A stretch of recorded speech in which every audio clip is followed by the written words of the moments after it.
ఆదియందు ఉన్నటువంటి దేవుడు, వాక్యమై ఉన్నటువంటి దేవుడు, వెలుగై ఉన్నటువంటి దేవుడు, ఆత్మై ఉన్నటువంటి దేవుడు, సత్యమై ఉన్నటువంటి దేవుడు భూమి మీదకు వచ్చాడు. ఆయన భూమి మీదకి వచ్చాడు. మీకా మొదటి అధ్యాయం మనకదే తెలియజేస్తుంది.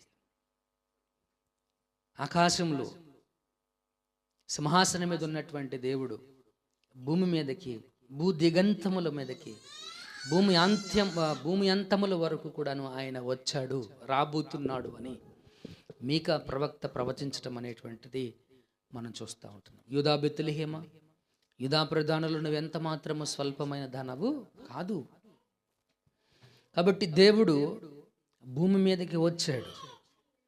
ఆయన దేవుడిగా వస్తే సొలొమోను అంటాడు, ఆకాశ మహాకాశములు పట్టజాలని దేవుడు ఆయన.